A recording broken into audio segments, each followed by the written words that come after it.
안녕하세요. 저는 올해 50을 넘긴 여성입니다.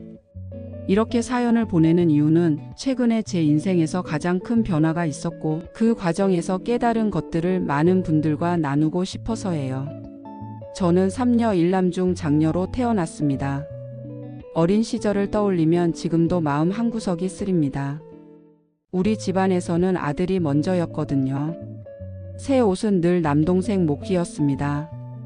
명절이 되면 동생에게는 새 옷을 사주셨지만 저와 두 여동생들은 늘 누군가에게 물려받은 옷을 입었어요. 식탁에서도 차이는 분명했습니다. 고기나 생선 같은 맛있는 반찬은 항상 남동생 앞에 놓였고 저희 딸들은 김치와 멸치로 끼니를 때웠습니다. 엄마는 그게 당연한 일이라고 생각하셨던 것 같아요. 학원도 공부의 기회도 남동생에게만 주어졌습니다. 저희는 학교에서 돌아오면 집안일을 도와야 했지만 동생은 학원에 가고 과외를 받았어요. 어렸을 때는 왜 그런지 몰랐어요. 그냥 남자니까 아들이니까 그런가 보다 했죠.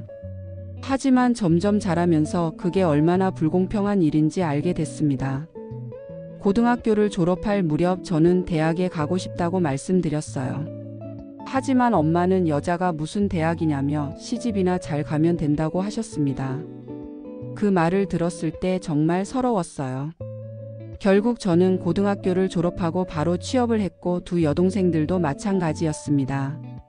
반면 남동생은 좋은 대학에 진학했고 유학까지 다녀왔어요. 저희 세 자매가 일해서 번 돈 중 일부가 동생 학비에 보태졌다는 것도 나중에 알게 됐습니다. 그 결과 남동생은 지금 미국에서 가정을 꾸리고 잘 살고 있어요. 1년에 한두 번 정도 한국에 오는 정도죠. 저희 세 자매는 각자 결혼해서 서로 가까운 동네에 살고 있습니다. 힘들 때 서로 의지하고 명절 때도 함께 보내면서 자매 간의 유대는 정말 끈끈해요. 하지만 어머니와의 사이는 늘 어딘가 어색했습니다. 미워서라기보다는 마음에 쌓인 서러움 때문에 가까이 다가갈 수 없었던 거예요. 명절 때 찾아뵙고 생신 때 찾아뵙고 최소한의 예를 갖추며 지냈지만 마음을 터놓고 이야기하지는 못했습니다. 어머니도 저희를 대할 때 어딘가 조심스러워 하셨어요. 서로에게 할 말이 많았지만 꺼내지 못한 채 시간만 흘러갔습니다. 그렇게 몇십 년이 지났어요. 그러던 어느 날 80이 넘으신 어머니가 몸이 편찮아지셨습니다. 혼자 사시기 힘든 상황이 됐고 미국에 있는 남동생은 바로 올 수 없는 상황이었어요.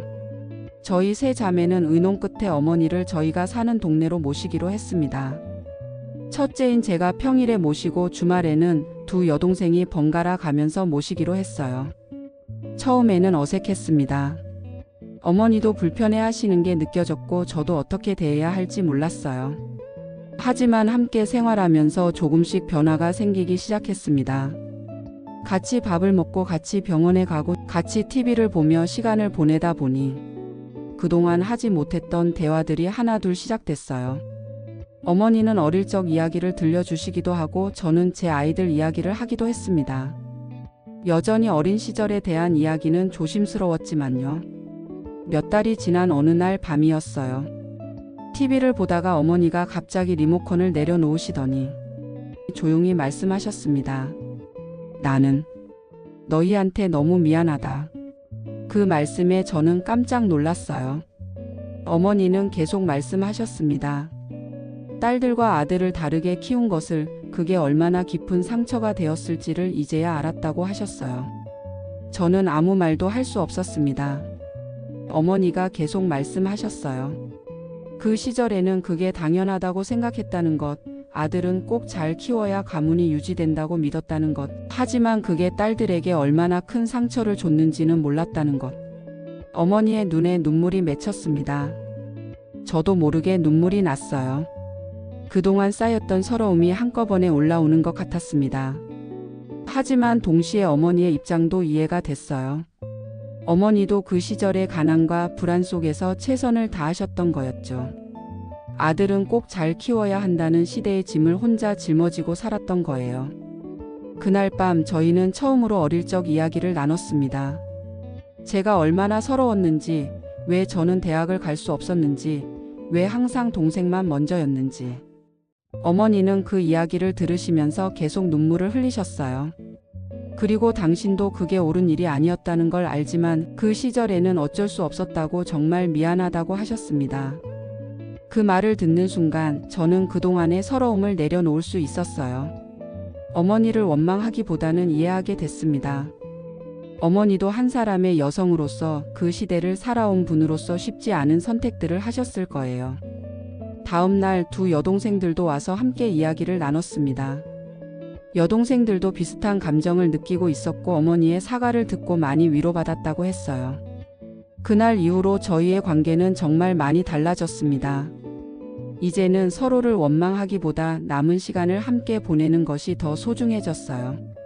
어릴 적 받지 못한 사랑을 지금이라도 나누면서 말이죠. 요즘 저희는 어머니와 함께 시간을 많이 보냅니다. 날씨 좋은 날에는 공원을 산책하고 어머니가 좋아하시는 음식을 해드리고 옛날 이야기도 듣고 어머니도 예전보다 훨씬 편안해 보이세요. 저희에게 이것저것 물어보시고 손주들 이야기도 즐겁게 들으시고 얼마 전에는 이런 일도 있었어요. 제가 어머니께 새 옷을 사드렸더니 정말 좋아하셨어요. 그러면서 이런 말씀을 하셨습니다.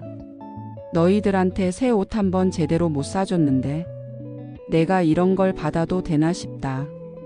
저는 어머니 손을 잡으면서 말씀드렸어요. 이제는 다 지난 일이고 앞으로 남은 시간을 행복하게 보내자고요. 늦었지만 지금이라도 좋은 추억을 만들어 가자고 했습니다. 어머니는 눈물을 흘리시면서 고맙다고 하셨어요. 지금 생각해보면 참 아이러니해요. 어릴 때는 동생만 챙기시던 어머니를 원망했는데 정작 지금 어머니를 모시고 있는 건 저희 세 자매거든요. 미국에 있는 남동생은 1년에 한 번 오는 것도 쉽지 않고 전화로 안부 전하는 게 전부예요. 어머니도 그게 서운하신지 가끔 동생 이야기를 하실 때 표정이 어두워지세요. 하지만 저는 이제 그것도 이해가 돼요. 어머니가 그토록 아들을 위해 희생하셨지만 결국 곁에 남은 건 딸들이었던 거죠. 어쩌면 이게 인생이 아닐까 싶어요. 지금 저희 세 자매는 어머니와 정말 좋은 관계를 유지하고 있습니다. 늦었지만 지금이라도 이렇게 화해하고 서로를 이해하게 된 게 정말 다행이에요. 만약 어머니가 계속 혼자 사셨다면, 저희가 어머니를 모시지 않았다면 이런 대화를 나눌 기회가 없었을 거예요. 그리고 저도 어머니도 평생 그 상처를 안고 살았겠죠. 요즘 저는 제 딸에게도 이 이야기를 들려줍니다. 할머니가 어떤 시대를 사셨는지, 그 시대에는 어떤 가치관이 있었는지, 그리고 지금 우리가 누리는 평등한 기회가 얼마나 소중한 것인지 알려주고 싶어요. 이 사연을 듣고 계신 분들 중에도 혹시 부모님과의 관계가 편하지 않으신 분이 계실지 모르겠어요.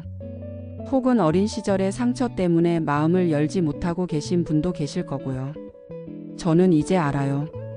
늦었다고 생각하지 마세요. 지금이라도 대화를 시작하면 됩니다. 서로의 입장을 이해하려고 노력하면 관계는 얼마든지 회복될 수 있어요. 부모님도 완벽한 사람이 아니에요. 그 시대를 살아온 한 사람으로서 최선을 다하셨을 거예요. 그리고 우리에게 남은 시간은 생각보다 많지 않을 수 있습니다. 원망하며 보내기에는 너무 아까운 시간이에요. 저는 지금 어머니와 함께하는 시간이 정말 소중합니다. 어릴 때 받지 못한 사랑을 이제라도 받고 있다는 느낌이에요. 그리고 저도 어머니께 사랑을 드릴 수 있어서 행복합니다. 늦었지만 따뜻한 추억을 쌓아가고 있어요. 이 사연을 듣고 계신 분들 중에도 혹시 부모님과의 관계가 편하지 않거나 어린 시절의 상처를 안고 계신 분이 있다면 용기 내어 대화를 시작해 보시길 바래요. 늦었다고 생각하지 마세요. 지금이 가장 빠른 때입니다. 지금까지 저의 이야기를 들어주셔서 감사합니다. 오늘도 따뜻한 하루 보내시고 항상 건강하세요. 감사합니다.